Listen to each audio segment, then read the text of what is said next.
The Twins have their manager, and it's not a big surprise. Much more on that. Plus, the Bison women's basketball team opens its season Monday. We'll preview things with Jory Collins. Hot Mike starts now. Hot Mike with Dom Izzo. Really? Really, Dom? No. I like what Dom's doing. Okay. Dom Izzo. Jeez, come on, Dom. What do you think I am, a magician? Yeah, I'm fired up, Dom. What else could I say? Absolutely. It was great to get on the field, and then Dom came up to me, and I'm trying to walk away from me. I just wanted to enjoy myself out there. Hot Mike. Great job. There's got to be some kind of intelligent question about something. Coach Dom Izzo, WDAY in Fargo, North Dakota. Can you give me a layup or something? Hot Mike. Presented by Northwestern Mutual. That program is second to none. On the networks of WDAY. You know, if it's not about sports, I find it very hard to concentrate. Here's Dom Izzo. Good Thursday morning. Welcome to the we're anxiously waiting edition of Hot Mike on WDAY Extra. KSFL TV, good morning everybody in Sioux Falls. KNBN in western South Dakota. And Inforum.com. Happy Thursday, everybody. The penultimate day of October. Anytime we can use that word, we'll do it. Which is a fancy way to say next to last. Getting ready for the big day tomorrow. The official rankings have been submitted to our elite graphics department, which means Kyle, for reveal tomorrow on the show. I went over it a couple times before final submission. There's no going back. Once the send button went through, it's donezo. So we will reveal that tomorrow. Highly anticipated. As much as anticipated as the weather forecast, at least in my own house, and I'm sure for many around the area getting ready for what is a fun day. Hopefully not as chilly as last year. I had to look up. Last year was cold, but we're looking forward to at least no precipitation coming tomorrow. I mentioned off the top, the Twins have their new manager. You can hear the excitement abound in the area.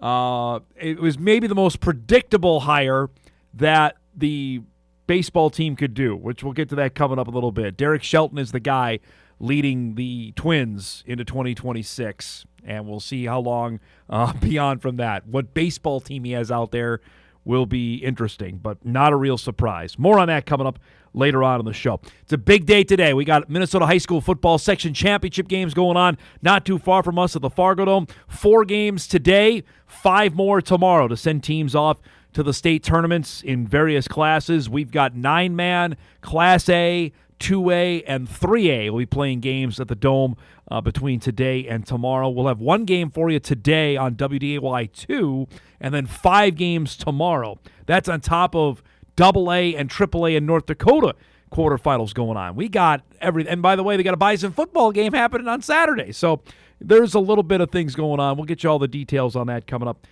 in just a little bit. Let's begin our whirlwind 2-hour tour with the World Series, which is now heading back to Canada, and the Toronto Blue Jays are on the doorstep of a World Championship for the first time since 1993.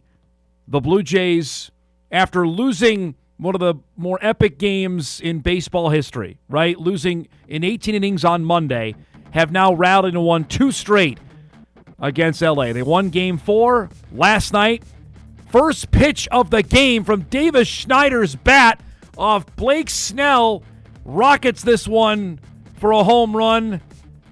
That makes it a 1-0 Toronto lead. The next hitter is Vlad. Back-to-back home runs to start things for the Blue Jays. Even the late-arriving crowd couldn't get excited about it. It's 2-0. Kike Hernandez will answer back for the Blue Jays. This is a rocket for the Dodgers, to make it a 2-1 score. Sandy Koufax and Magic Johnson loving things. And only in L.A. could you have that kind of pairing. Of course, Magic co-owns the team. Then the story became Trey Yasavage. He was sensational last night. Again, this guy started the year in single A ball in the Florida State League. He's getting Shohei Ohtani out in the 6th inning of the World Series last night. It's a great catch by Addison Barger, who's been playing a really, really good right field. Then Yasavage turned things over. Nasty splitter there. He set a World Series record last night, which we'll tell you about in a second. It's a 3-1 game in the 7th. This pitch is way out. They somehow called this a wild pitch. The former pitcher who's directing our show has to be upset about that. That's a pass ball because it was nowhere near the catcher. Either way, it allowed a run to score, make it a 4-1 game. Then some opposite field hitting from Bo Bichette to get another run in. It's 5-1 Blue Jays. More than enough for Yasavage. He was great. Strikes out Freddie Freeman in the 7th inning. He struck out 12 Dodger hitters last night. That's the most by a rookie in World Series history. Actually gets a double play here to get out of the 7th inning as well. That's his mom and dad going nuts in the stands. The Blue Jays beat the Dodgers 6-1. They hold LA to 4 hits last night. Toronto now leads the series 3-2 with a chance to win it on Friday night back home for Game 6. Here's Yasavage's line. 7 innings, 3 hits, a run, 12 strikeouts. Allowed that home run to Kike Hernandez, and that was it. That's pretty darn good. So they are on the doorstep here.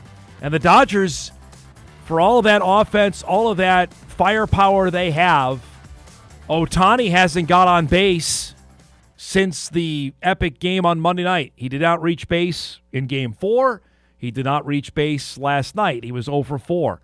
So after getting on base 9 times in Game 3, the top of the order last night between Ohtani, Smith, Mookie Betts, who's been bad in this World Series, and he admitted that. Betts said it after the game. And Freddie Freeman last night, they were a combined 1 for 15 in the game last night. Ohtani was hitless.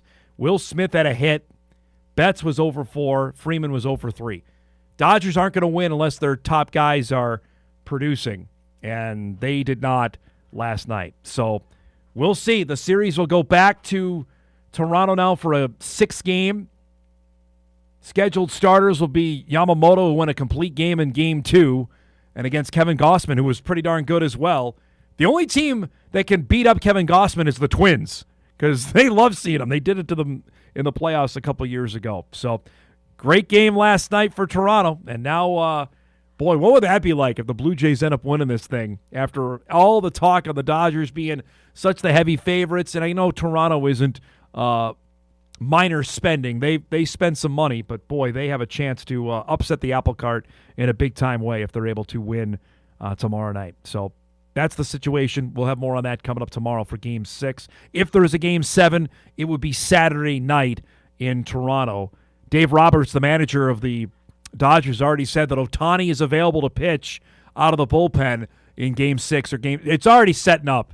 It really is. If the Dodgers win Game 6, can you imagine somehow a scenario where the game is close in Game 7 and Ohtani comes in? Ohtani comes in to pitch in Game 7. It's too good to be true, so that's why it's probably going to happen. Speaking of too good to be true is what the Wolves were the last couple of years, because apparently they stink, and Rudy Gobert looks like he's 100 years old. Last night, we know I already know. The Lakers were without LeBron. They had no Luka. The Wolves are playing without Ant, right? So that I don't know who watched the game last night because ESPN picked it up, and then, oh, wait a minute. No LeBron? No Luka? No Ant? Who's playing in this game? One of my favorite players decided the game last night at Target Center. Another late start. Ant was trying to fire him up. Wolves got down by double digits. A Rob Dillingham sighting. Nice drive. And the finish cut the lead to 11. We pick it up in the 4th quarter. Austin Reeves went crazy last night. Drills a 3. Puts the Lakers up by 15. It's an 11-point game. Feed down low to Rudy. Cut it to 9. Here's a 3 from Dante. Cuts it to 6. Here come the Lakers, though. I forgot that DeAndre Ayton plays for the Lakers. Little hook shot is good. Puts them back up by 8. Nice feed from Conley down low to Jaden McDaniels for the stuff. Look at this. The Wolves have got it back. They're within 1. 18 seconds to go. Julius Randle, former Laker, drives, finish. Wolves have the lead. They're up by 1 with 10 seconds to go. Now, here comes the Lakers off the inbound. Who are they going to get it to? Austin Reeves now apparently is the guy. Off a screen, Ayton sets one there on McDaniels. Reeves with a floater at the horn, and it's good.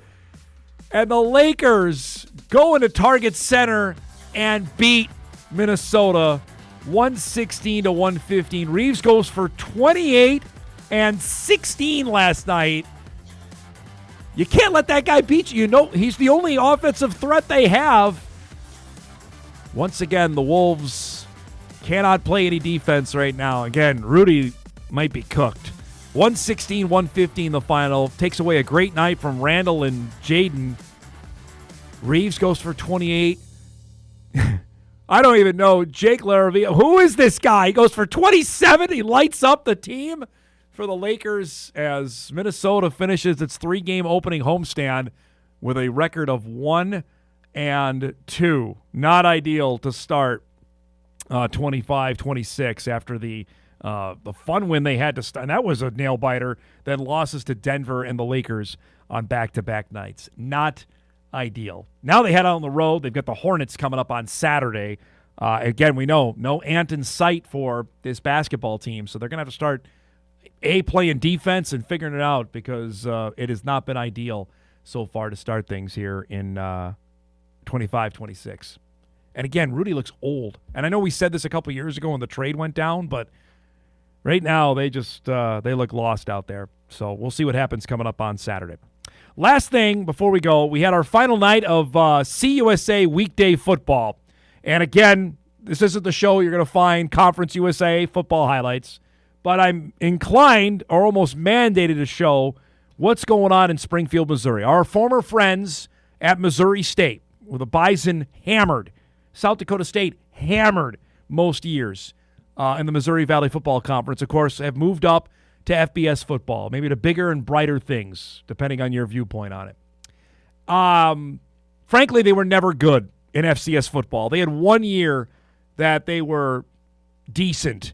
Bobby Petrino was the head coach there and got into the playoffs in 2021. They promptly lost in the first round to UT Martin that year.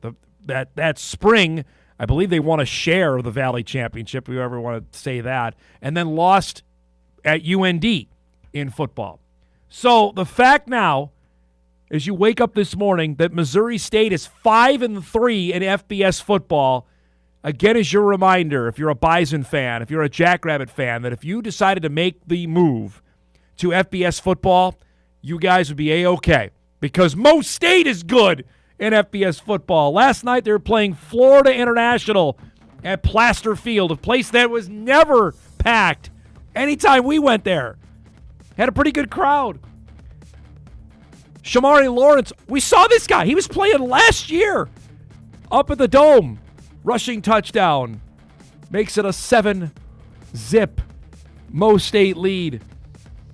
They got a good quarterback. Jacob Clark's a big dude.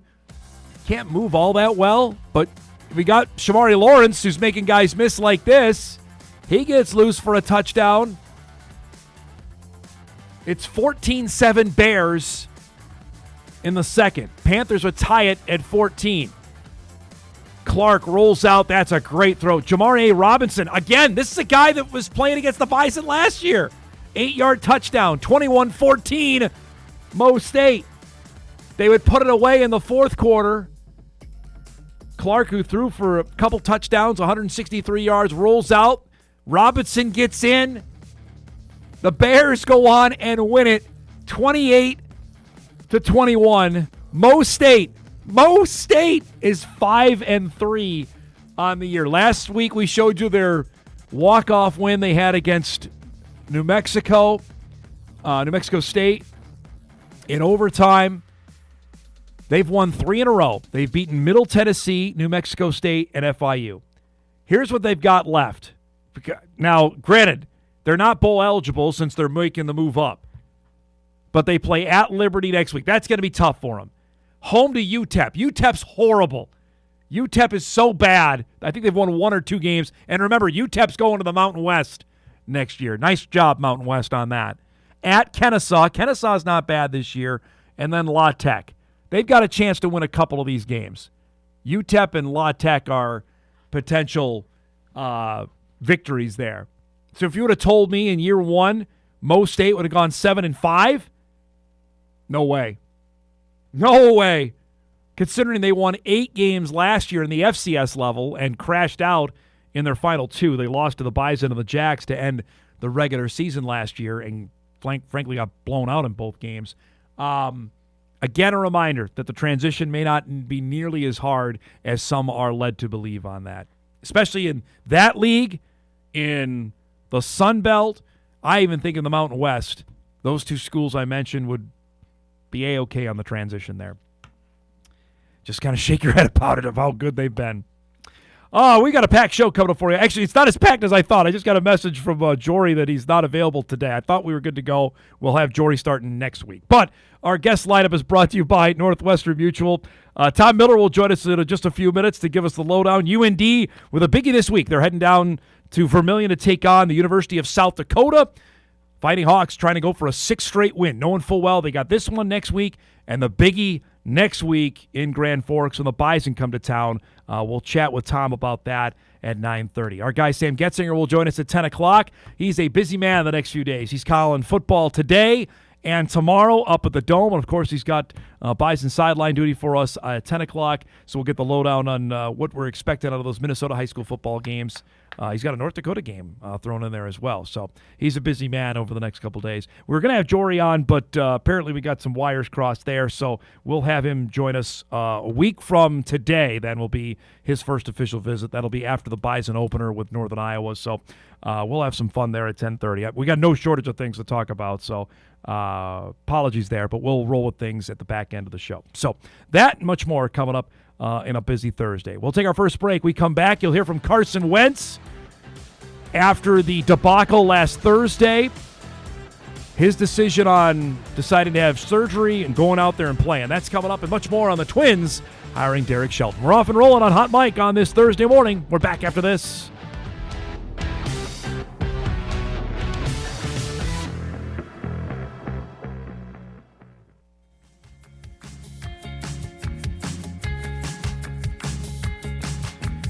All right, welcome back, everybody. We're off and rolling here on this Thursday morning. All right, so we mentioned it off the top. It became official yesterday afternoon. I got the alert. I chuckled to myself because I'm like, all right, well, that's a very Twins-esque thing to do, as the baseball team that's been without a manager since the end of the season when Rocco Baldelli was let go, and a not surprising move. Decided to top it with another not-so-surprising move, and the guy replacing him is the guy that used to work for Rocco. Derek Shelton is going to be the new Twins manager. If that name sounds familiar, it should. He was a bench coach with Baldelli and Paul Molitor in 2018 with Molitor, 2019 with Baldelli. After that, he left Minneapolis, was hired as the manager of the Pirates, was there for the last 6 years, starting with the COVID year of 2020, till he was let go in mid-May of this year after the Pirates started 12-26. Hiring has been confirmed by sources with knowledge of the move. Introductory news conference is likely early next week, according to the Star Tribune, which, of course, is after the World Series. Baseball is weird like this. The pro sports are weird. They don't want anything to take away from the major event that's happening, which is obviously the World Series. So the announcement will come today, and then they'll have the presser early next week when the World Series is done on Saturday. Shelton finished with a mark of 306 and 440, with the Pirates never finishing above 4th in the National League Central. I mean, you talk about franchises that are constantly rebuilding, constantly poor. It's them. I mean, yeah, they have the best pitcher in the game. They have Paul Skeens. There's a reason why, because they normally pick first or second in the draft. And who knows how long he's going to be around. Ben Cherington, who's the Pirates general manager, said there was just too much losing. Again, I don't know how much winning you can do when you don't spend any money to fund the team, basically. It's very similar to what he's getting into in Minnesota. Rocco Baldelli sent a text message to the Star Tribune saying, Shelty is a leader. He's one of the best baseball people I've ever been around. Great presence, charisma, and a sense of humor. He's 55 years old. Of course, he was there the last year of Molitor's tenure and the first under Baldelli. According to the Strib, it'll be interesting to see how Shelton has evolved. He never reached the postseason with Pittsburgh, but the Pirates have been more stingy with the pocketbook than the Twins, which Twins fans will find hard to believe, as I just said. There were several candidates we knew. James Rowson was one who used to work in Minneapolis with the Twins. Scott Service used to manage the Mariners. Cubs bench coach Ryan Flaherty. Royals third base coach Vance Wilson. Padres coach Nick Punto, former Twin great, according to some. And Red Sox bench coach Ramon Vasquez. Rowson and Shelton were the finalists, with Shelton landing the job. And now he comes to a job where he's got his work cut out for him, because there is got to be overtures that the Twins are going to move on from either Pablo Lopez and Joe Ryan, or Joe Ryan, depending on what adjective you want to use there. So they may be without one or both of the best pitchers on the staff. I mean, you can't sit here and say that they're not going to make any. After seeing what happened in July, the cupboard is going to be bare here for Shelton taking over. And there's going to have to be some other moves with the everyday guys. Corey Provis and I talked about this, I think, almost every Friday on the show, especially in the second half of the season, that they have too many left-handed outfielders. They're going to have to make a decision on Trevor Larnach and Matt Wallner. One of the two isn't going to be with the team next year. I have my pick. I would... Kyle, who'd you pick? You tell me. I think Wallner is the guy that probably stays. I don't know. Just give the power that he has. I don't know if you keep either one, but you've got to decide.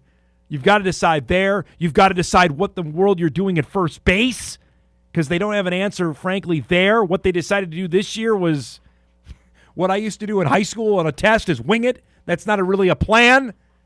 They've got to decide second base as well. I think they have Brooks Lee at shortstop. I think Royce Lewis is third base. First and second, they got to decide. Outside of obviously what they're doing on the mound. For those wondering about Shelton's resume, before he came to the Twins, he was the quality control coach for Toronto for a year. Don't even ask me what the QC coach in baseball does. I think I know in football. I couldn't tell you in baseball.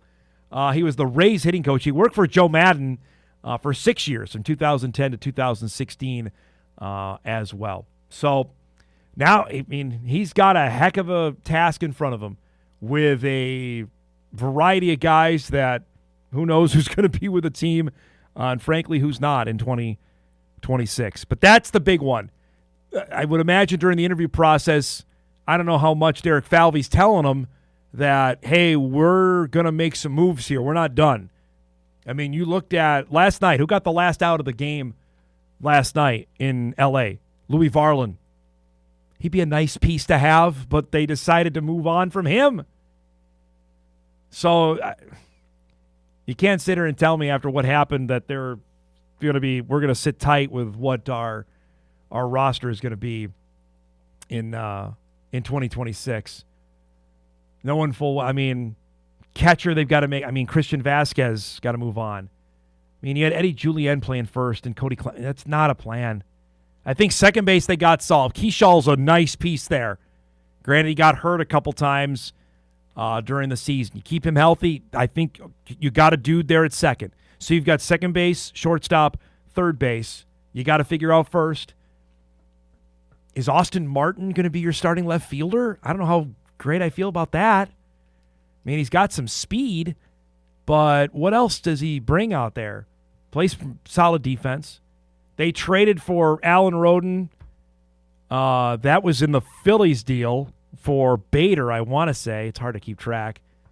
I don't know if any of the prospects they got are going to be ready in 2026. So good luck to our guy there, Derek Shelton, and taking over, because that is quite the task laying ahead, knowing full well as well with the starters we mentioned.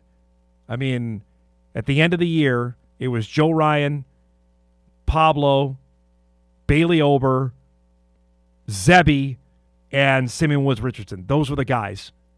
And you got to know they're not going to go out and spend a ton to address that either. This is a tough. I mean, if he thought it was, and it's tough to win in Pittsburgh. Nobody's done it. The Pirates have had a couple of winning seasons.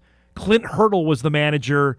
The Pirates were good in like 15, 16, 17, somewhere around there. That's been it since 1992 when Barry Bonds left. I mean, there's two generations of baseball fans that only know the Pirates to stink, right? So if Shelton's like, well, all right, I'm going from a team that spent literally nothing to a team that spends a little more than nothing. That's what he's got to be thinking of going from Pittsburgh to Minnesota. And all we keep hearing is the Twins are probably going to slash some more payroll. Because, by the way, have we heard who the limited partners are? Weren't we supposed to hear that before the end of the regular season? Now we're a month removed from the end of the regular season. We still haven't heard who are these partners that came in because the poll ads weren't going to sell. I love the game. I like watching their games, but, man, it's going to be a test for diehard Twins fans in 2026 to really get behind this baseball team. But they got a new manager. We'll see who he decides to keep on staff. If Pete Mackey stays as pitching coach, that's up to Shelton. We'll find out. His introductory press conference will be coming up next week. All right, we'll break. We'll get that Carson Wentz stuff coming up later on in the show since we got a little bit of an opening there around 10:30. We'll chat some Viking stuff there. But we'll break. We come back. We'll chat some UND football news. They got a biggie coming up on Saturday in South Dakota. Tom Miller will join us to preview that on the other side of the break. We're back on Hot Mic on WDAY Extra right after this.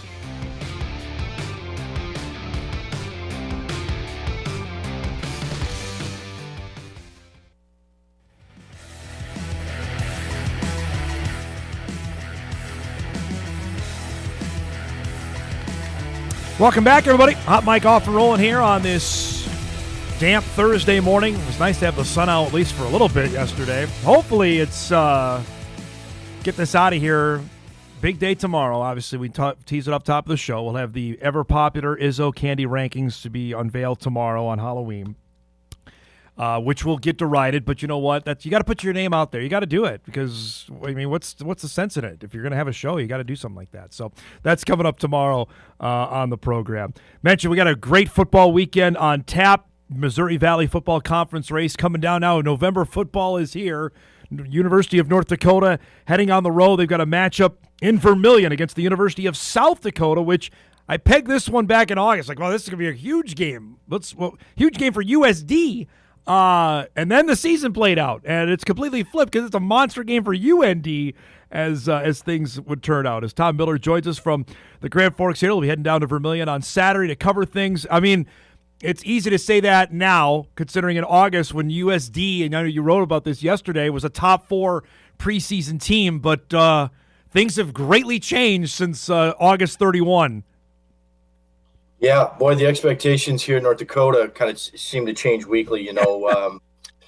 Yeah, we talked about, maybe North Dakota has had problems on the road at the Power 5 conference level, and then they've had problems in Missoula and Cedar Falls and Carbondale, yeah, and it's a little bit of a redemption tour, I guess. Just kind of, I've seen UND struggle in the Dakota Dome, but they righted those wrongs in Carbondale and Cedar Falls, and to some extent those early 2 as well. So just kind of a season of altering expectations here. Is it now a confidence thing? Because it's one thing to go and how they played in Manhattan. One thing, should have won the game in Missoula, then destroy UNI, destroy Southern Illinois.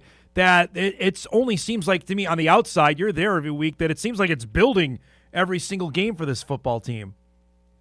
Yeah, I think confidence is part of it. I think the old cliche of defense travels, or running travels. I think those becoming real staples of the program have made it a little easier to find success on the road. But clearly, whatever it is that Eric Schmidt is doing scheme wise, development-wise. It all seems to be hitting, because I was on your show before the year started and said, everybody be patient. All of these things that Eric Schmidt is doing in nutrition and strength and conditioning and recruiting will take time, and we'll see them in 3 years. But,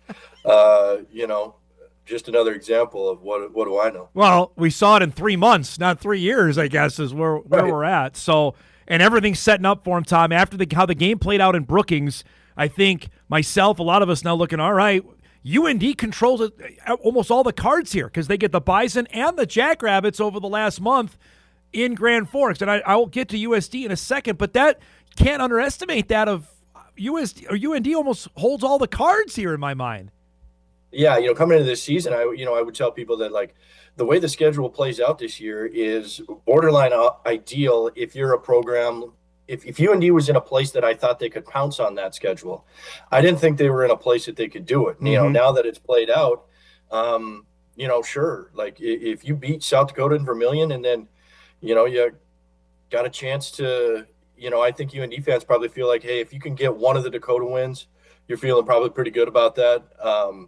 So, yeah, the schedule is playing out fairly ideal here, and you split them up with a trip to Murray, Kentucky, still left to make sure you snag another win, I imagine. The schedule is playing out pretty interesting, considering UND could be undefeated, and it's not that crazy to think. Correct. They are what? How many plays? 3 plays away from being unbeaten in your mind? Yeah, 2 90-second segments, really. Just think about that. That's wild. Let's get a couple injury updates since you last been on. Gavin Zebarth got hurt in the game against Southern Illinois, collarbone injury. I believe Schmitty said a month. Was that put him back maybe by the Jacks, or are they thinking for the first round of the playoffs? Well, that's a good question. I mean, I'm no doctor. I felt like saying a month was very optimistic. Optimistic. Yeah. There you go. Yeah. And I think that hurts North Dakota a little bit, because they weren't great in short yardage or in the red zone in terms of just power running the football, even with Gavin. And so, you don't see it rear its head against Indiana State, but obviously with the Dakota schools coming around, honestly, UND's best short yardage play has been, Jerry Kaminsky keeper. Yeah. And so. North Dakota has been careful with what they do to Charles Langema, the true freshman running back for Maple Grove. Played him one game against Southern Illinois, and when Gavin got hurt, he ran 6 times for 41 yards, had a 26-yard run mixed in there. I think he's probably, I would probably peg him as a running back of the future. And so they're going to try to maintain his red shirt. And so do you see him at South Dakota this week? I think because you could maybe hold him out against Murray, right? And you got 3 left to play. So maybe you see welcome to college football. Here's 3 Dakota schools, kid. That's a heck of a welcome to. But I mean, Maple Grove is big time football, but it's another level up to FCS football. Because I was wondering this after the Zebarth injury, and you're seeing it. Is Seidel an every down back? He doesn't look the size of it, but I'll ask you: can he be an every down back? Can he do that for the rest of the year for UND? Yeah, and the joke has been in Grand Forks, kind of like, who cares about red zone problems when you score from the 21? Right. And Seidel keeps scoring from just outside the red zone. So, we haven't got a great look yet at exactly, if it's 3rd and goal from the 1. I'm not sure they're comfortable sending Seidel up the gut. But he's become a far more complete back than we've seen. Eric Schmidt keeps bringing it up. Like, he keeps saying, like, when I arrived, he was a gadget guy, and we challenged him to stop being a gadget guy. And I think they can play him a lot more now. I'm just not sure it's 3rd and goal at the 1. Yeah, we're going to find out, obviously, over the next few games here. We've talked all about offense. I don't want to gloss over what defensively you've done. You meant the UND has done. You mentioned it earlier of how well that to me has been the story of the year. If UND was going to be good, they had to be better defensively. Why this turnaround? Is it simply guys playing in better spots, better coaching, combination? What do you attest it to? Man, something I've tried to dig in for weeks, right? Months. I told everybody they would struggle to stop the run because you went from a 3-4 defense to a 4-down lineman defense. You already had problems at nose guard a year ago, so you just didn't have big bodies. And you brought in a kid from Sacramento State, and you brought in another transfer. So you had a couple new bodies, but they're starting kids who were within the program a year ago who were a little bit off the radar, and Montre Samuels Parker and Logan Eckhart, and they were kind of considered another guy to some extent. And so to me, that's like, a lot of it is coaching, some scheme, everybody buying into what this coaching staff is saying. But it is a little bit of a head scratcher at how you go from the number 9 ranked run defense in the Missouri Valley to 1 or 2, depending on the week, with North Dakota State run defense in the Missouri Valley. So it's a remarkable turnover, and I don't know if I have the answers to why exactly. The intriguing thing to me you brought up is the portal guys, and I saw this at NDSU and frankly SDSU last week, is that they brought in a bunch of guys. Clearly the Jacks did. I know UND did. The Bison brought in double digits as well. But it seems most of the returners are making an impact in spots. And I know UND with Fleming's been really good at wide receiver, but it's the guys inside the program more often than not that are making a bigger difference than the portal guys, at least from anecdotally what I'm seeing. Yeah, I think that's to be true. You're exactly right. The BJ Fleming, Zach Lewis on defense has been a real game changer, and the yards that he has gained and saved in the punt return game have been impressive as well. But you're right. It's Johnny Wiltshire kind of re-energizing his career, Jai Martin re-energizing his career, Avery Scott, and then offensively Nate DeMontanak and Caden Dennis.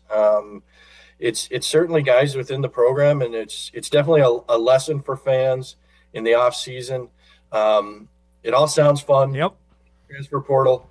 But those guys that gain a lot, that extra year within the program, they're ones to pay more attention to than portal guys a lot of times. I wanted to ask you on Bennett Walker's status. He's been out obviously for a while. Is there hope for him to come back anytime soon? Yeah, he's super close, which has been wild, right? Like, I've been saying that since Portland State. He tried to return a block extra point against Portland State. And in my opinion, he makes that defense go up another notch because you're starting a true freshman at corner, and Grant Nolan has been good at times. He's struggled at times, true freshman stuff. Right. But you replace him with an FBS transfer cornerback who I believe before the season started was a top 3 defender for you. You have Malachi McNeil at linebacker, Zach Lewis at safety. Yep. I think Bennett Walker is in that mix of, championship level type player. And so to get him back would be huge. And all I hear every week is that he's close. They've traveled him. He's even gone through warm-ups at times. I've seen him practice at times and not play. Again, so he's close. I don't know. I don't know what else you can kind of reword that as, but I expect to see him before the postseason. Probable? Is that, I don't know, in football, in NFL lexicon, right? We got to figure out somehow on. Yeah, he's gone from questionable to probable, I would say. You know all too well UND's history in the Dakota Dome, especially in the Division I era. Why has this been such a USD's not like they've been, knocking people's socks off until the last couple of years. Why has this been such a hard place for UND to play? Well, I just think probably the road in general has been tough for UND to play. Yes. So it's just kind of been lumped into that mix. I also think there's something to be said for the fact that, like, there's advantage sometimes in it's easier to fly to some places, stay in that city and play. I think the fact that you can't house your team in Vermilion makes it a challenge. It's a little bit like Carbondale, you drive farther than you drive anywhere in Division I era. Like, Vermilion is a drive. Yep. You're staying in Sioux Falls, and then you get on a bus to drive on game day as well. I think all those things are challenging. I think they've done some things that have made the facility more nice when it comes to, like, the turf. They're doing as best they can. Yeah. But I think North Dakota some years has gone there and have let themselves get a little too caught up in the fact that we hate this surface, we hate this turf. And I think Eric Schmidt's big thing is, he keeps saying anybody, anywhere kind of, mantra, and this team seems to be rallying around that. And they know full well. You wrote about this yesterday. We talked about it on the show. USD's 5-4 here. There's no wiggle room. I think Travis Johansson even said that earlier this week, USD head coach, that they full well know they've got the Jackrabbits coming to their place a week from this Saturday. And they still have a game with Southern Illinois that they basically have to run the table. They can't mess around. So not that I didn't think that they were going to give UND everything, but I have to imagine, Tom, the kitchen sink, trick plays, whatever, is going to come the Fighting Hawks' way on Saturday. Yeah, there's certainly a difference in urgency here. South Dakota backs against the wall a little bit. I'll be very curious to see how UND handles that. I keep waiting to see UND have a letdown performance, lay an egg, ride the roller coaster like we've seen over the last long time, years, decades, right? It was ranked win, and then you get, it was the whole beat North Dakota State and then go get shut out of Northern Iowa. And that stretch defined an era. And so I kind of keep waiting for it a little bit this year, and I just haven't seen it. They have not had a letdown performance. That's been the impressive. I'm with you there. That's what's been impressive to me, is not seeing that either. South Dakota is a shell of themselves. Obviously, we saw, and you talk about what they lost in the portal with their offensive lineman gone. Bauman, this is not obviously what he signed up for, coming back thinking, hey, we're a top 4 team. We made the semifinals. We're going to bring all these guys back, and obviously it's not been the case. They have emerged in a guy, Charles Pierre Jr., we thought was going to be a dude. He gets hurt early. LJ Phillips is going to be maybe, I would think, you correct me if I'm wrong, maybe the best running back that UND has seen this season. Eli Gilman's really good too, so maybe 1A, 1B. Yeah, Gilman never got going. Much traction in that Montana game. To be honest, Bo Brungard is the most impressive athlete I've seen. I'm looking forward to see him on Saturday. Yep. But he is – I couldn't believe that anybody big on your defense can't catch him, and anybody small on your defense can't bring him down. And so he's a fantastic athlete. Now, what they ask him to do, that kid's got to be gassed by the second quarter. Yeah. But to your point, I would imagine that South Dakota's running back here will probably be one of the better ones that North Dakota will face. But UND seems to be just kind of making teams beat them through the air, no matter who they are. Let me ask you about that for Bison fans getting ready that maybe saw a little bit of the clips of the Youngstown UND game. Give us your synopsis on Brungard and what kind of athlete this guy is. Yeah, I think, two of my big takeaways were, one, just how remarkable and unique he is, and two, I can't believe what they ask him to do. It just felt like, drop back 50 times a game and run around with your head cut off. And it's gonna go well for us a lot, but I just, not that he takes shots, because he's so elusive that sometimes those elite elusive guys just have a knack for not taking big hits, and he's that kind. But just the yardage that guy has to put on, running circles around guys, and it's just I think it's unsustainable. Is the way I saw it. In your mind, sitting now, here we are on October 30th here. We're right on the doorstep of November. How many Valley teams in your mind are postseason bound? Oh, boy. Yeah. Gosh, that's a great question. I haven't seen the resume exactly of Illinois State. Are they still considered that mix? I'd say Illinois State, Youngstown, or SIU. One of those three is going to miss, because I think NDSU, SDSU, UND are in. I don't think 6 are going to make it, but I think one of those 5-3 teams, whether it's Illinois State, SIU, or Youngstown, is going to be left out of the party. Well, and I'm having a little bit of a change of kind of how I view the rest of the Valley sometimes now that North Dakota has handled some of these teams in that quote-unquote second tier. I have a different feeling about Youngstown and Southern. Correct. Yep. North Dakota has handled them the way they have, and it's kind of a readjusting of how I view the Missouri Valley through a lens of North Dakota. And frankly, the Bison, their closest game was Illinois State. That was 17. They dusted SIU like UND did. I mean, I think you're right. And look what they just did to the Jackrabbits. There might be a clear line there with 1 and 2, and then some tiers after that, to your point. Yeah, and I mean, it's going to be fascinating in 2 weeks here to see, Yeah. does what is the line, right? Obviously, North Dakota State showed that there's currently a gap with a South Dakota State, no matter their quarterback situation. But UND is kind of proven here that they're at least at the top of the rest. Yep. Right. Correct. And so, where do they stack? It's going to be very interesting. All right, last thing, most important thing. I know big day tomorrow is Halloween. What's the top of the candy rankings in the Miller household? That's a great question. I got a 6-year-old. He just had a birthday. 6-year-old and a 4-year-old. And the 6-year-old has had 2 teeth yanked and has spacers in for the amount of candy I probably let him have. So the candy situation is different in our house. And I put a really large dad tax on anything that comes through our house these days. Let's see. Anything sour, like sour Skittles. Okay. I feel like that's really high on the Miller Boy desire list. Thanks for the time as always, bud. Safe travels to Vermilion. We'll talk to you next week, okay?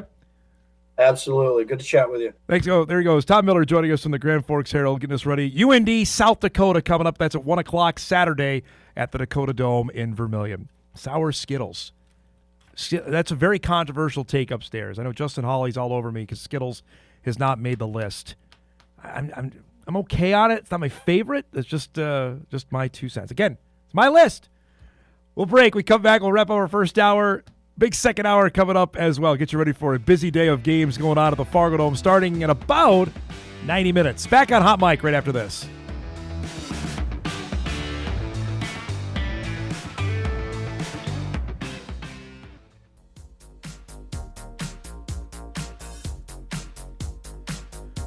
All right, wrapping up our first hour. Our thanks to Tom for giving us a few minutes there. Let's see, we got a couple emails we can get in before we wrap up. Dom, over under 4 years that Derek Shelton will last as the Twins manager. Boy, that's... They don't fire guys right away. I go slightly over. 4.5? Can I take that? Does it count if the 2027 season doesn't happen? Because there's high probability that we don't even have baseball in 2027. But there's that. Let's get one more in. Dom, I know you and Drew were talking about it yesterday. Did you actually see how easy Montana's home schedule is next season? We commented on it briefly yesterday. I know they open with Southern Utah as a non-conference game. Remember, the Big Sky is going to 9 league games in 2026. Let's just go through it real quick with the Grizz. Because remember, Montana played 8 home games this year. Their only road games are Big Sky conference games. That's it of what they're doing in 2025. I don't think they one-upped it. Of course, my internet's not going to work here. But I know that they have Brawl the Wild game is on the road next year, so at least they have that. For next season. They have Southern Utah to start. I believe they go to Eastern Washington, if I remember right, from what we saw on the schedule last year. Of course, this is going to fail me when I was looking for it here. There we go. Holy cow. Okay. Home for Southern Utah. Home for Drake. Home for Utah Tech. Home for Northern Colorado. Idaho at home, and Idaho's not had a good year this year. Home for Portland State. Home for Idaho State. My word. Holy Christmas. That is, I won't say layup central, but it's pretty darn close what they have in 2026. Yowza. Appreciate the emails coming in. All right, we'll break. We come back. We'll start our second hour. Sam Goetzinger will join us. We only got him for a brief time. He's got to get up to the Dome. He's calling some football today. We'll chat with Sam about that and a bunch of other stuff. We start our second hour. There he is, Johnny Cool Guys. Coming up, we come back.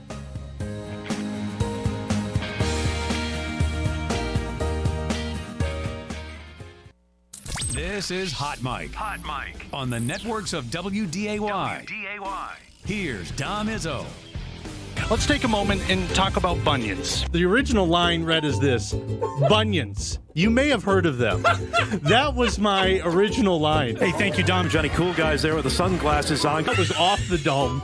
to the west of when Illinois. I'm looking on it, like my west. I Yes, shouldn't say west. right and left. Is that Missouri? That is Missouri. Yes. That is underneath Missouri. Iowa. Way to go. I'm getting good at this. He's coming. So we're going to like the bottom peninsula region. Peninsula. Okay, we're going to come back on the ETSU tailgate and then go to you. How am I going to go from a tailgate to Bunions? Okay, good deal. Let's take a moment and talk about Bunions. Oh, boy. Kyle even gave you a zinger before we came on the what's air up with that? I was right. So you gave me some flack on... We were trying to point out where Korea was, and I was right, okay? I was almost 100% sure I was right.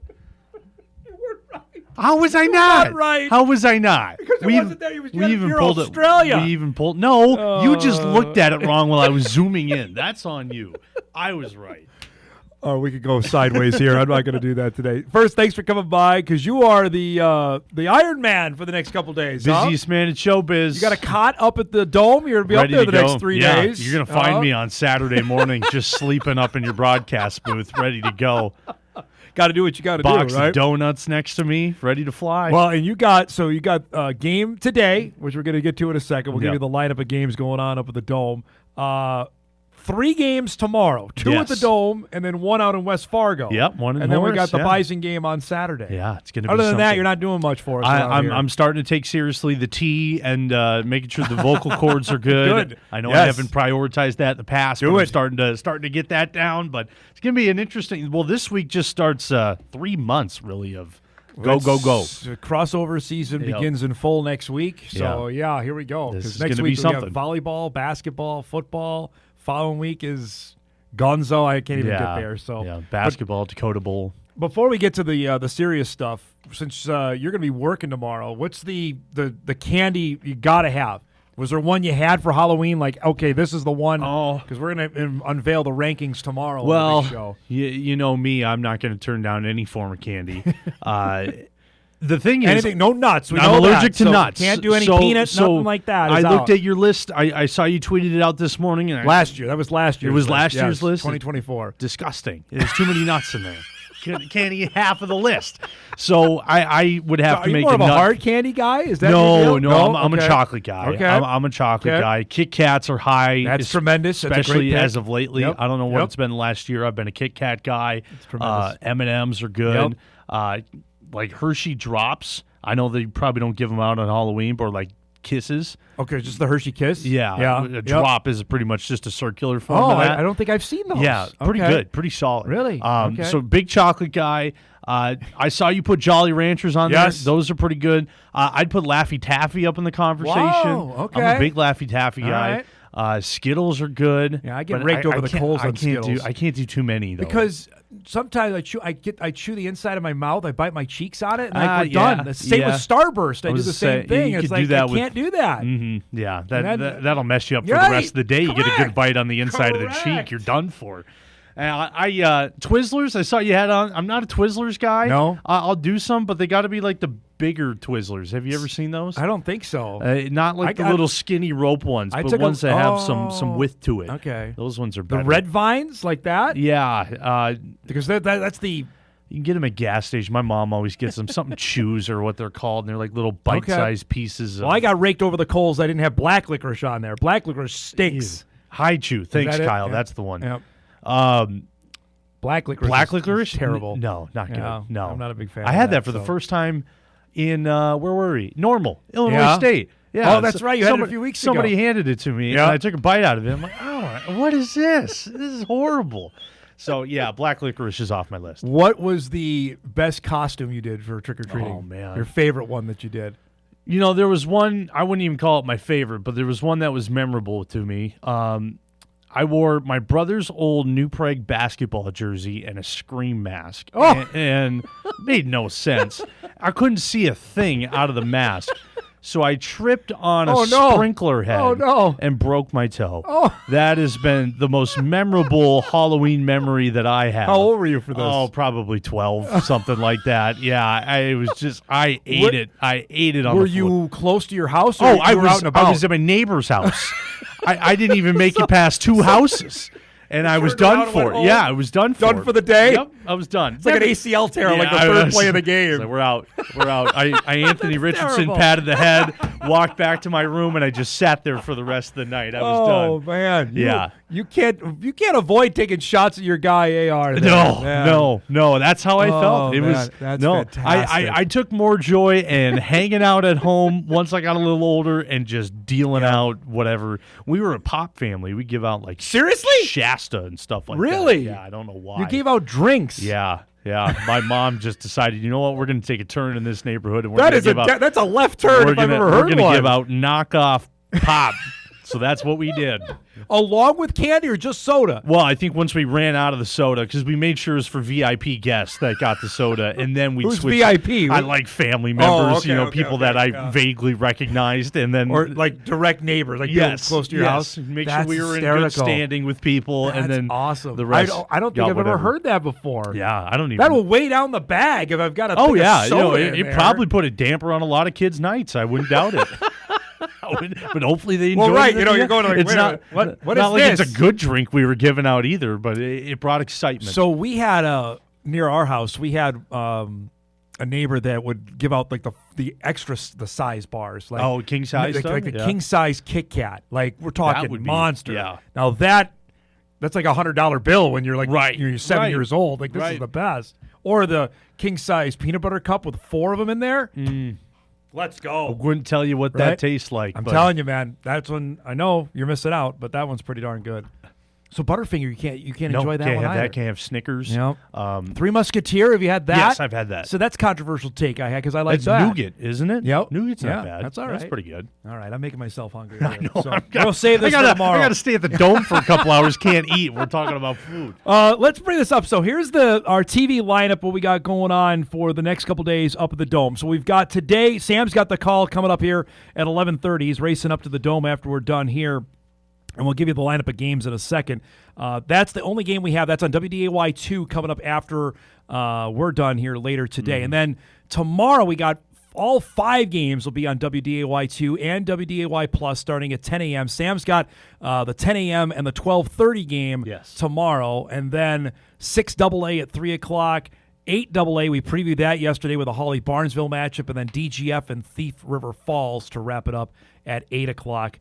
Tomorrow. Here are the games going on today up at the Dome. So you got the first one, the 5A championship with Uppsala Swanville and no, that's tomorrow. That's tomorrow. So Section 4-9, man. Hillcrest Lutheran and Border West is the first one you got going on. That's the one today. Today. Should be good. You've called Border West Border West before, did them right? last year when they took on Hancock. It was 22-20 game, and Chase Evink was playing in that game.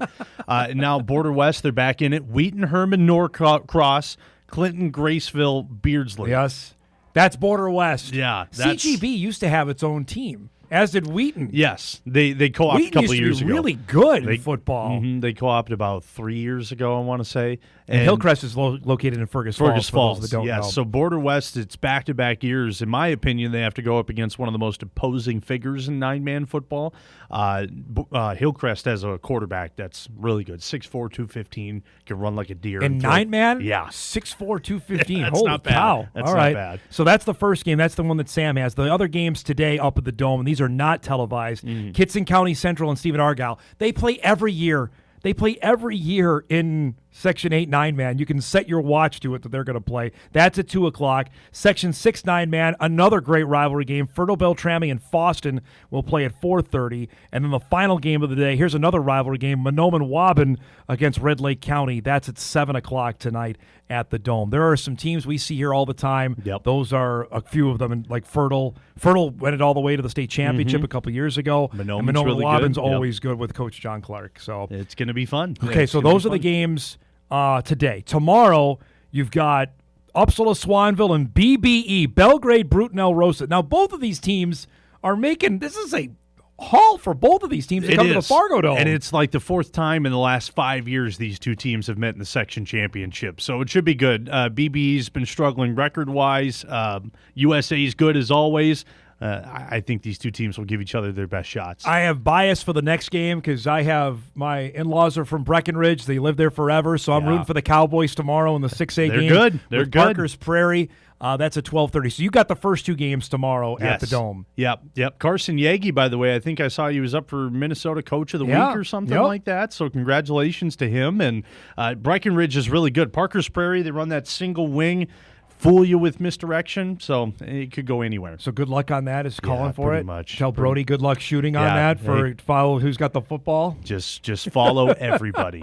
Follow your first instinct. Then we've got Osakis and Holdingford coming up at 3 o'clock in the 6AA. Cullen Holt will have the call of that game. Shout out to my guy Tim Free, used to work here at WDAY, a Holdingford native, against the Silver Streaks of Osakis. And that's then a haul for them too. Yeah, that's not close. That's a haul as well. Why are they playing here? I don't know. I really don't know. Yeah, like there's much closer. Stomping grounds in St. Cloud. We were talking about that yesterday up in the office. Husky Stadium would make a lot more sense for some of these teams. Granted, not every day you get to play in the Fargo Dome at a venue like this, so why not make the trip? But that's a lot of traveling for the next couple of weeks, especially if you win. Well, the rule in Minnesota is you got to play on turf. You got to have turf for this Husky round. Stadium has turf. I mean, where else around that part of the world, though, has it? I mean, some of the St. Cloud Tech has a nice facility that does. Monticello has a nice facility. I mean, they could go play in Fergus, honestly. Could play in Fergus. That's a good facility. Brainerd, is that any closer? I don't know. I'm sure the kids get a kick out of, hey, we're going to go play indoors. It's a big time venue, but that's a long ways on the bus for them. I also find it interesting that it's Minnesota schools playing in a different state. I know. I haven't gotten past that yet. When I first moved here, I couldn't because Grand Forks used to host games as well. The Alaris used to have the northern half of Minnesota would come up there. I'm like, really? They're playing their section. The games to go to state are in a different state. Right. Interesting. But it's fun. It's cool. It's fun. And then the last two are just going to be dynamite. Hawley Barnesville, I'll get your thoughts on that in a second. And then DGF and Thief River Falls is the final game at 8 o'clock tomorrow night. Again, all those games are on WDAY 2. Hawley lost 6 games in a row in the middle part of the season. I was following them a little bit at the beginning of the year, and I knew they had a pretty solid start, and then I kind of fell off of the radar there, and man, what happened? But props to them for reeling it back around and getting back together. And Barnesville, I think, was doing the same. They've played a couple of close games for their comfort lately this year, and now it seems like they're full steam ahead. So that'll be really fun. Playing in the section championship. They're used to that. They're used to that. Before we go to break here, we'll get your thoughts on the buys when we come back. You have also the Horace game tomorrow night with Bismarck Legacy. That was a 1-point Horace win at the Horn in Bismarck when they played back in September. I've had plenty of emails. I talked about it on Monday's show. We discussed it when we were down in Brookings when we saw how things were playing out, that Horace won the game against Shanley. West Fargo beat Cheyenne, so Shanley's left out. I don't know if we have the best 8 teams that are in the tournament in AAA football. I would say no. I don't. Because I don't know how many of these games are going to be close this weekend. I think your game is probably maybe the West Fargo Bismarck game. That might be it. And West Fargo, again, that was a team that hasn't had the greatest record on the year, but they're putting it together. That's a harsh penalty for Shanley. I ask you this because you saw both Bismarck and Century earlier in the season. Did. Shanley beat both of those exactly. teams. I think you go Davies, Horace, and Shanley for a good portion of the season. Those 3 were atop of the WDA. And I think it's a really harsh penalty for the year that Shanley had. And then to say, okay, you slipped up once against Cheyenne, played a really good game against Horace, but Horace is one of the top 2 teams in the state. Correct. You lost in overtime. That means you're not going to make the playoffs, and we're going to put 2 teams. Well, Cheyenne, I don't think has a losing record, but West Fargo, Mandan's 2-7. Yeah, and West Fargo's 3-6. Yes, I agree. There's a better way to do that. What else can you do to tweak it though? Because top 8, man, and you might still get somebody with a losing record in, but at least you get the best. You solve the problem of we don't have the best 8 teams in. I don't care if there's 4 from the East and 4 from the West. I was going to say, because you're probably going to get 5 from the East and 3 from the West. I don't care if you get 7 from the West and 1 from the East. If those are the best, that's what we want. If there's a mass agreement, then yes, I would say go for that. See, this is the counterpoint to what you always argue with me about, because Minnesota has everybody in. So you got a chance. It doesn't matter if you're the 8 seed. You got a chance to beat the 1 come playoff time. Exactly, yeah. And there is some credence to that argument here. North Dakota's never decided to do that, even though they have less teams than Minnesota. It would make sense in North Dakota to do it rather than what 6A football does in Minnesota. It would have more sense in North Dakota than it does in Minnesota, frankly, because there's agree. more teams. But that's the route that they have chosen to go with, and they'll take some flack on it, frankly. I don't know if anybody else is talking about it except me, because I'm not a big fan of how this played out. I'm sure Coach Madden's talking about it. I'm not trying to be Shanley hotline here, but I'm just saying that and the argument is don't lose to Cheyenne. Exactly. Don't lose to Horace. Yeah. And I get that. Yep. But they still won 6 out of their 9. Right. You can't tell me a team that won 2 out of 9 should be there. Right. I totally agree with you. And I'm all on board with the bring everybody into the playoffs thing. I know especially North Dakota. I'm on board with it. Give the seniors another opportunity to play a game, and maybe we'll see an upset in there. But I definitely think Shanley should be in this playoff some way. All right, so Sam will have game today and then 3 tomorrow. Between Minnesota and just make sure you got your right rosters of where you're going to be. Yeah, I know. I kind of left the house in a hurry and just grabbed whatever papers I could find and threw them in my backpack. So I'm really hoping I got Hillcrest and Border West in there somewhere. We'll see. All right, let's break. We'll come back. We'll talk to Sam a little bit about some buys and stuff, and then get him out the door because he's got to get up to the Dome for the game coming up at 11:30. Back on Hot Mic here on WDAY Extra, KSFL, KMBN, and Inforum.com after this.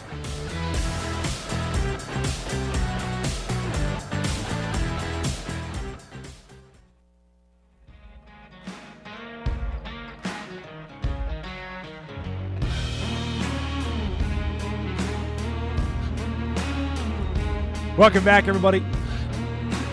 Got a few minutes left here with Sam as he's getting ready for football up at the Dome coming up here at 11:30 on WDAY2. You can check them out for that first game of the day. All right. By the way, there is Bison football Saturday. Just give you a heads up. Yeah, ready. You can just ready to go. Hang over to the Dome. I'm not going to sleep. I'm just going to hang out at the Dome and just spend the night there. Give us doing some overview here on Youngstown State for your segment on Bison Game Day. What stands out when you've seen about the Penguins so far this year? Quarterback's pretty good. Yeah.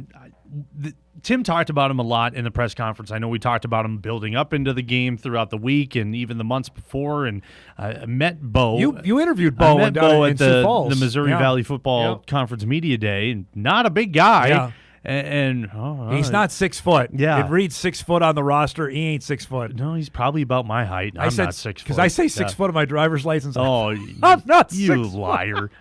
I'm generous. I say like 5'9", so I appear taller to other people. But I met him, and I was looking at him. You really run for 130 yards a game? Yeah. And then I watched the tape. Right? I was cutting video of him yesterday. He can move. He can move. Yeah. And it's not so much what he can do in the designed run game. It's he can extend a play just like Cole does and take off downfield and completely either flip the field or score a touchdown. So he's impressive, and he's got a good arm too. He can throw the long ball, so the secondary will probably be tested this week. Without Jalen Crumby, it sounds like too. Yep. Crumby with an MCL injury, so they're going to be. I would imagine that means Taylor probably gets his first career start. I would assume injuries are starting to get to the Bison are also without Will Stile too in the safety room too. Into the depth chart, the injuries are starting to get to the Bison defense a little bit, but the Youngstown defense, I haven't been impressed with it. I have to get Kyle's analysis to see what he thinks of it, but they've given up some points this year, so I think that's something that the Bison could take advantage of. I think for people that watched, certainly in South Dakota, that watched the Jackrabbits play at Youngstown, SDSU did whatever they wanted against Youngstown in the second half of that game. They did, but on the flip side of that, Youngstown also was able to get points up on the board as well and keep it a game. So if it could be a track meet, who knows? I mean, that's something that we could see, but I think the defense will shut them down. This is just that weird game after the emotional win Saturday, knowing full well what's next Saturday in Grand Forks. Here's a team that's not. They're not terrible. They're 5-3. They're fighting for their playoff lives. Well, you said it there. They're fighting for the rest of the season. This is not just a rubber stamp Bison are going to hammer them win. I think we could have hopefully we have a really good game. I'd love to call a close game. I think we will. I don't know how close, but I think we'll get a pretty solid game. I'm looking forward to it, and hopefully the crowds there are good. How are they going to respond, to Youngstown State, who hasn't had success in a while coming in? I would tell you, if you are on social media and see the amount of coaches tweeting out about coming to the game, you can tell means ticket sales aren't great either. You can tell they want people in there to fill up the place a little bit. Last thing before we go, your story for Bison Game Day is a guy we've been talking about, I think, for almost a calendar year since he verbally committed to NDSU, and that's Ryan Babbitts. Yeah, absolutely. Well, we're going to see him more in the offensive line rotation throughout the rest of the season now, and he told me in fall camp, he told me this story, and I thought it was so interesting. He's only been playing football. This is his 5th year playing football. He was a soccer player before him. Which is also scary. Yeah, and he was a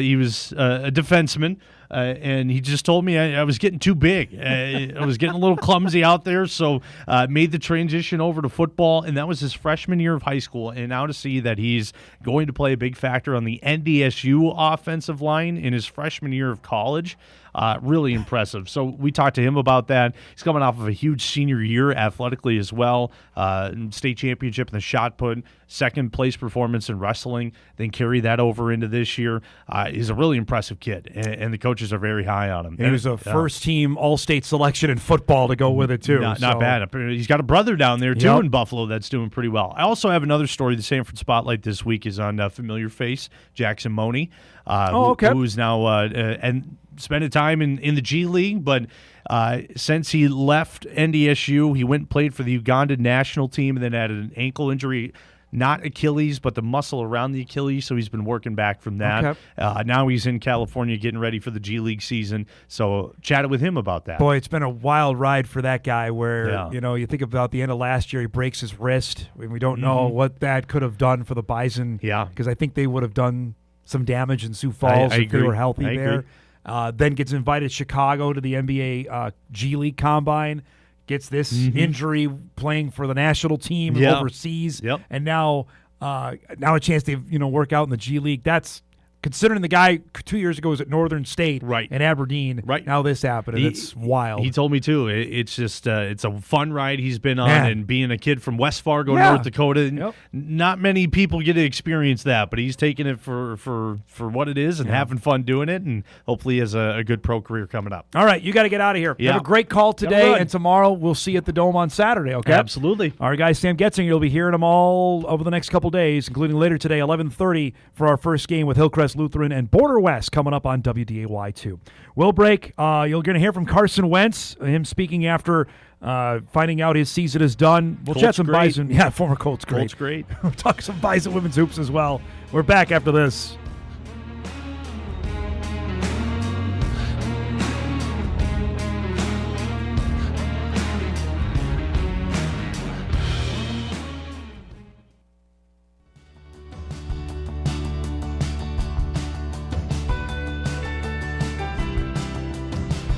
Welcome back, everybody.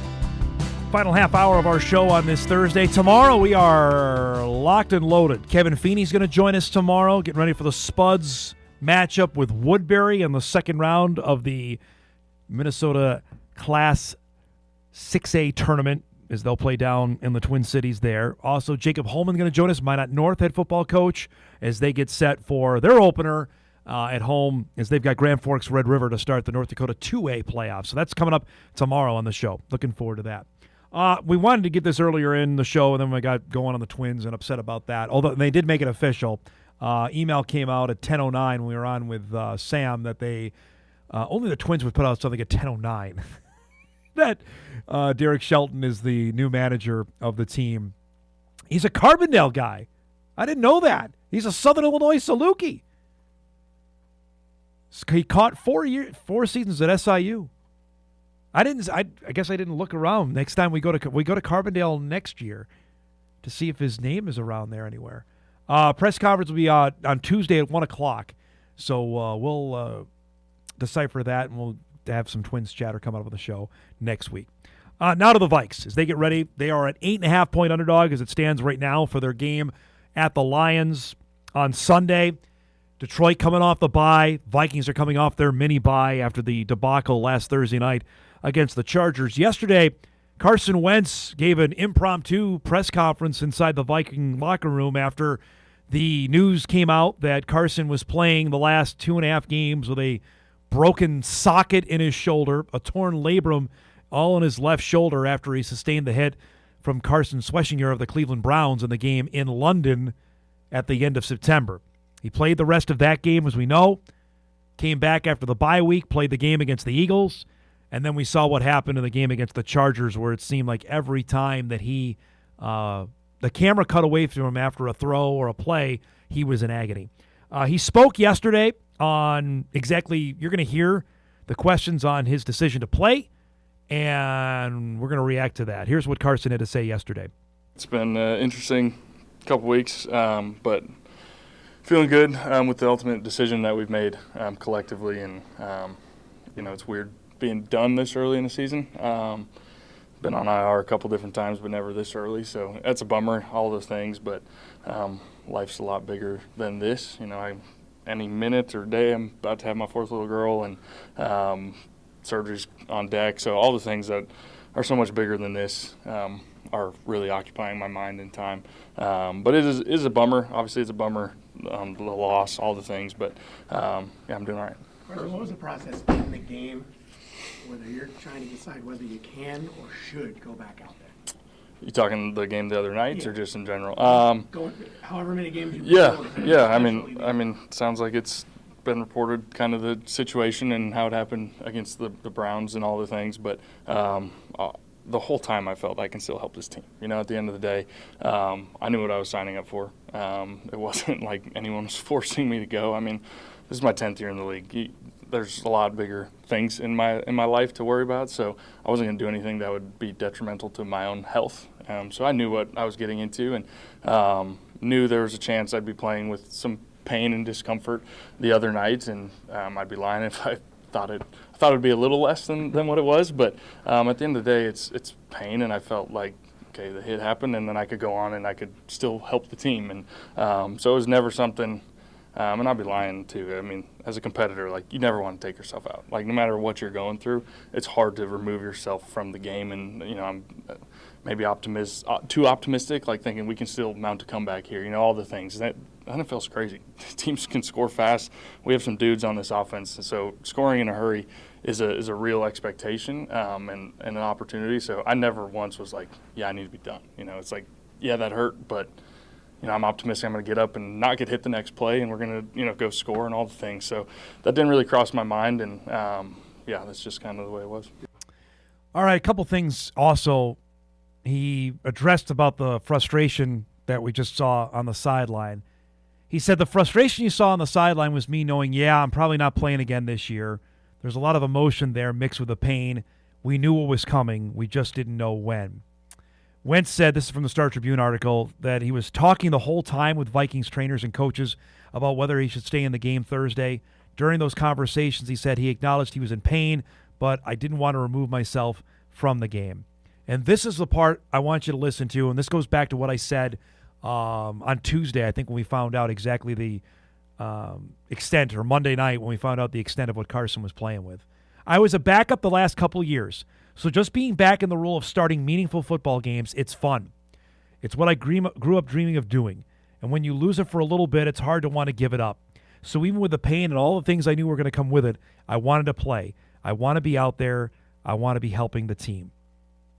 And that goes to my point of, I think he knows it's probably over. He's going to be a dad for the fourth time over here in the next day or two.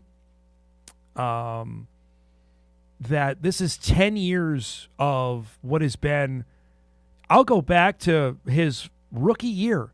He played one preseason game and he broke a rib on a run, ironically enough, in that game. And then they traded Sam Bradford and Carson healed, and he ended up being the guy to start. And I'll never forget, it was the second game of his career. It was a Monday night game. He ran like a typical Carson Wentz run I saw 100 times here in Fargo. And he got clocked. I can't remember. Some guy from the Bears at Soldier Field. And I remember, I can't remember if it was John Gruden or whoever was doing the games. And, whoa, boy, didn't have those at North Dakota State. No, he didn't. And it took a little bit for him to get up. And he still ran like that. And he got dinged up a couple times in that rookie year of 2016. He played the whole season, but it wasn't without any scratches. And then obviously we know the ACL tear happened in 17. Then the back injury forced him to miss the end of 18. He had the concussion in 2019. He dealt with, a hand injury, I want to say, in 2021, his year with the Colts, or 22, excuse me, the year with Washington. He had another injury in 21 with Indianapolis that caused him to miss some time. And then, obviously, he hasn't really played the last couple of years. To me, that is an extreme physical toll on him. And I get he wants to keep playing. And he's had this surgery so that he can somehow find his way onto a roster in 2026. I don't think it's going to be with the Minnesota Vikings next year. But did he earn the badge of courage around the league? Sure. At what cost? I mean, to me, that was the sign of a man. He says he knew he was done. I think it's beyond that. I think he knows, maybe in his heart of hearts, this was it.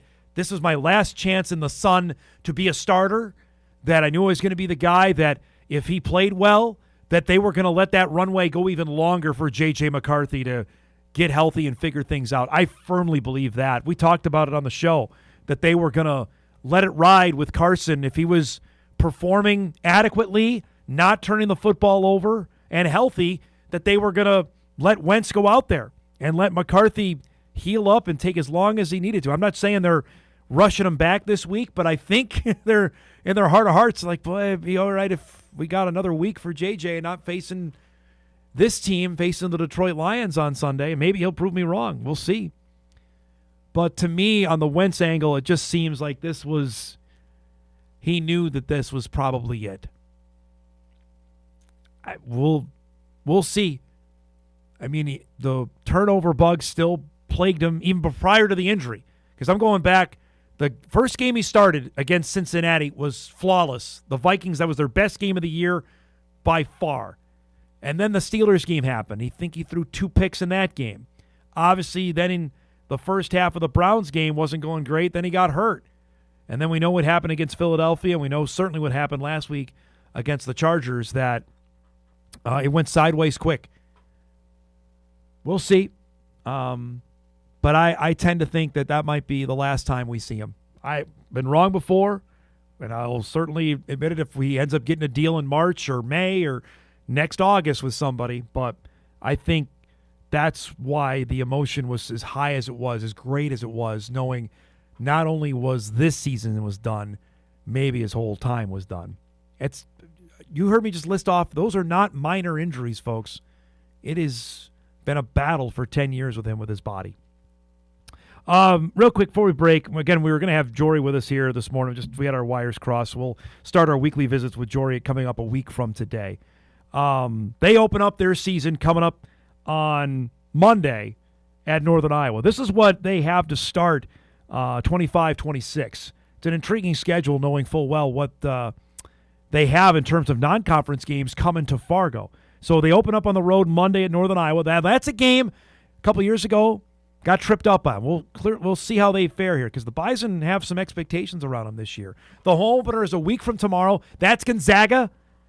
Yep, you heard me right. Gonzaga's coming here, which will be highly entertaining. Jaden Hale, former West Fargo Horace state champion, Miss Basketball, coming back home. That should be a fun environment a week from tomorrow at the Shack. Then they play Concordia. That's a day game. It's an 11 a.m. tip at the Shack. They're doing that again like they did last year with the kids coming in. I've been told they have double what they had last year, so we could be in for a very loud Monday morning at the Shack that day. Then Nebraska. That game is going to be played at the Pentagon down in Sioux Falls 2 Sundays from now, November the 16th. Of course, with Logan Nisley on. That's another North Dakota stud. Nisley back for her junior season with the Huskers. And then Tulane comes to the Shack on November the 21st, right before Thanksgiving. So you got an opportunity to see this basketball team a few times before you won't see them basically from Thanksgiving through Christmas. And then it's Summit League season after that. But the preseason poll has NDSU in the 2 spot. I think you can take a little bit more of the preseason rankings in women's basketball than you can on the men's side, simply because of the amount of movement that there is in men's basketball. But I was talking with a few people actually down in Brookings about the Bison women were brought up to me on how they were going to be this season. And knowing they have Avery Coonan back, who's first-team all-league player, and they added what they added. I mean, Jossie Schiller is not your run-of-the-mill average transfer portal addition. We were talking about transfer portal ads with football with Tom in the first hour. Schiller was the freshman of the year in the league, and we got to see up close how good she was in high school and how good she was in her first year. I think she totally impressed everybody in the league how good she was last year. You add that piece with Abby Kraswinski coming back, with Marissa Frost coming back. You've got Carrington Asp, who's a true freshman who I think can be pretty good. Bison have a chance to win some ball games. Now, this schedule that we just showed you in November, that is not easy. Northern Iowa's going to be good. Gonzaga's clearly going to be good. Nebraska is what they are, and then Tulane. But if they can split, somehow be 3-1 going off to their Thanksgiving tournament, I would hope people start paying attention. After how last year ended with them making it to the Elite Eight or Grade 8 of the WNIT, and they were this close to making it to the Final Four and hosting a game in that. They lost in overtime to Troy, and there was palpable buzz in that arena. If you went to the Shack for those 3 games in the WNIT, it was loud, it was packed, it was fun. That team has pretty much most of its core back. They lost Abby Schulte, they lost Abby Draper, which are significant departures. But what they have added is almost as significant. They're going to be fun to watch. Knowing full well South Dakota State's up here. They are the standard. The Jacks haven't lost a conference game in 3.5 years. And until the Bison do it, you can't trust it. But that doesn't mean they can't be pretty good. And maybe they'll give the Jacks, who knows? Streaks sometimes end. Maybe this is the year they finally knock them off. It'll be fun to watch. And we look forward to having Jory on the show beginning a week from Thursday. We'll take our final break. We come back, we'll get you ready. We've got a dynamite Sports Thursday on tap, including all those Minnesota high school football games up at the Fargo Dome. We'll get you ready for that when Hot Mike wraps. So right after this.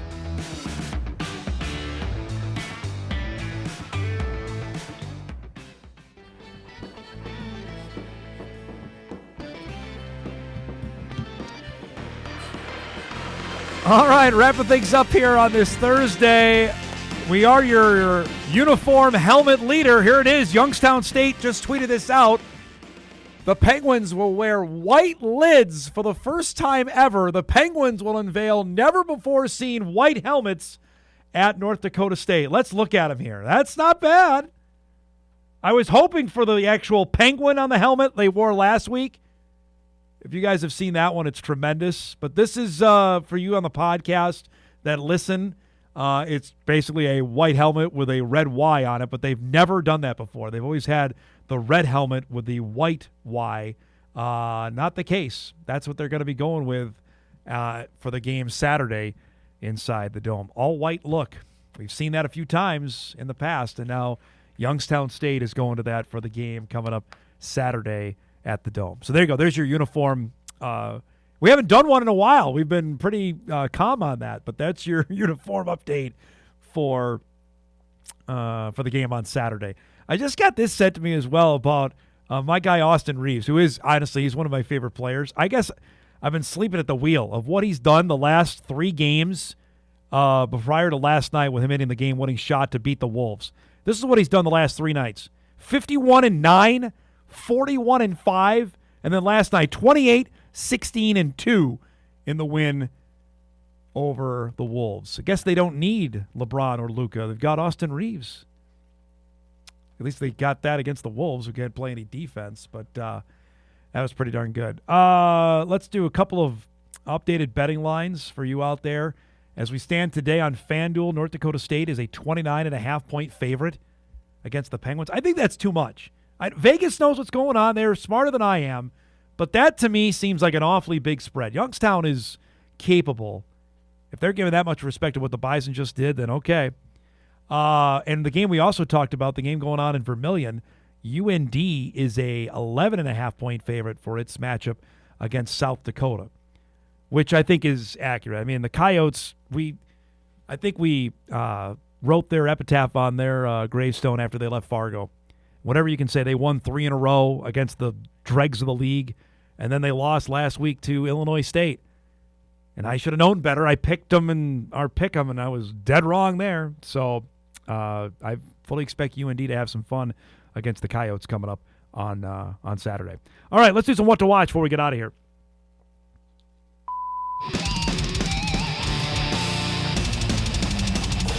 All right, lots going on here on What to Watch. Don't forget, of course, we got Minnesota high school football coming up for you at 11:30. That's on WDAY 2 for the Section 4 9-man championship, and then all 5 games coming up tomorrow. We'll give you the full lineup of games on the show tomorrow. Also tonight, we've got week 9 of the NFL. Ravens and Dolphins, 7:15 on Amazon Prime tonight. The Penguins and the Wild. The Wild can't win a game either, like the Wolves. That's at 7 o'clock on FanDuel Sports North as Sidney Crosby is back in town to take on the Wild. And we've got, some mid-major college football tonight. The Thundering Herd and the Chanticleers. It's Marshall and Coastal Carolina, 6:30 tonight on ESPN2. We got to roll. Thanks to our guests today, to Tom Miller and Sam Goetzinger. If you missed any of the show, you can podcast it later today at Inforum.com. You can watch a full replay on WDAY+. Have a great Thursday, everybody. We're back here tomorrow for our Halloween Spectacular. We'll see you then. Thanks for watching. Have a great day.